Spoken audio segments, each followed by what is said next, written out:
LilyUlloa here with David El Monstruo Bandera Roja Benavidez. David, I was telling your brother and your dad that it was actually your brother who gave the Benavidez name the first boxing highlight. And now life circumstances, you are now carrying that crown. How does it feel to still include your brother, though, in these big events? It feels really good. Like I said, to be honest with you, the only reason I started boxing was because of my brother. He's always been a big motivation to me. And even when he signed with Top Rank, I think he was the youngest ever signed with Top Rank, signed at 17. And he's always been a big motivation to me. So having him on my cards, it's definitely a blessing for me and my family. I think I heard I forgot the name of the podcast, but the Cejudo Spanish podcast, where his UFC, I'm not into UFC as much, but he said something about that they heard your name as well. That, of course, they knew your brother, but even though they said that you were a little chunky, they knew that you were coming up. Who else believed in you? I used to spar Cejudo when I was 11 years old. So he knows. He knows me. Yeah, I used to work with him, and Cejudo, he's been a motivation too. He's a strong fighter, and but yeah, man, I've been putting in work since little kid. So everybody in the whole West Coast knows me. Everybody on the East Coast knows me from every gym. I went to all the gyms, beating up the best fighters in every gym since I was 14 years old, and I'm really grateful and I'm really happy with the work I've put in, that me and my family put in. Yeah, because you started with Arizona, you've been in LA area, you've been Seattle, now in Miami. Yeah. Do you think all that sparring and everything that you've done for now, sparring guys like Bivol, I seen you spar him at Legends. Yeah. Do you think that's gonna take over his, very impressive pedigree in the Olympics? Yeah, definitely. Because when I would spar up against these champions, we would go 10 rounds. It'd be a fight. It wouldn't be a 3 rounds freaking amateur fight. You know what I mean? So at the end of the day, he does have an amateur pedigree, but that shit is not professional. Amateur is amateur and professional is professional for a reason.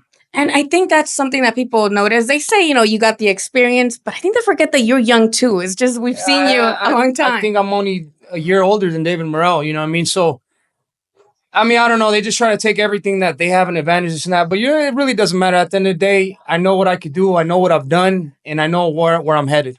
Why do you think people bring up the doping now, and especially with people saying, you got, like they said, Memo on your corner? What do you think they bringing all that up So for? the thing that doping is that, if you talk about stuff, you've never heard my name associated with steroids. You've heard David Morrell's name associated with steroids. The guy he fought said that they tested him and that they didn't test David Morrell. Even after the fight, there's no drug test, which is kind of weird because there's always drug tests right after the fight. But for me, what I want to tell people is if I had something to hide, why would I ask for more drug tests? The Memo, it don't matter nothing. We don't have nothing to hide. We're clean boxers. That's why we're trying to call for clean boxing. We're testing as much as possible to make sure that there's no funny business going on. Now, for the people who said your dad, you've been with him since day one. He's learned along with you as well. And people are like, well, he's taking you as far as you can go. Maybe you should try somebody else. What do you say to people who have that criticism? At the end of the day, people are going to say everything that they want to say. They think that they know everything. But at the end of the day, there's loyalty in this game. You know what I mean? I started with my dad, and I'm going to leave with my dad. But at the end of the day, sometimes the fighters have to take it upon themselves to learn themselves. You can't just be looking towards another man to teach you. You have to study the game. You have to watch the boxing fights, and you have to learn yourself. This is what we've been doing. I learned myself. I take it to my dad, and we come up with a game plan as a team should work. You know what I mean? Just because something doesn't go your way doesn't mean you shouldn't just go to another trainer and say like, oh yeah, I've learned everything I've learned here. Now it's time to go. If you're a loyal person, you learn with the team together and you bring more game plans to the team. And that's just how I feel.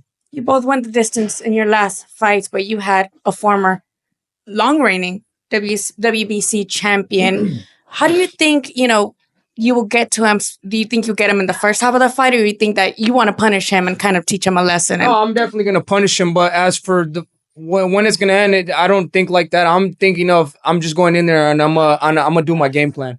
The difference I will say about my fight, my last fight and his fight, is that I was going in there with 2 injured hands. I had torn the tendon here. I had a fractured knuckle, and I had a cut where I got 10 stitches 3 weeks before the fight.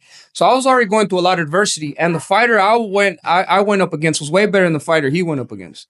You know what I mean? So I think it just, because of that, it just shows that that I'm a different caliber fighter. And a lot of people wouldn't, if they had one hand injured, they would cancel the fight. I had 2 injured hands. You know what I mean? Why didn't you? Because That's crazy. I didn't cancel the fight because it was a big card. It was a big deal for me. I was gonna fight. Me and Tank were fighting on the same card, pay-per-view. So imagine if I would have pulled out of the fight. You know, it would have been. I would have let my fans down. And you know, at the end of the day, I care about my fans more than anything.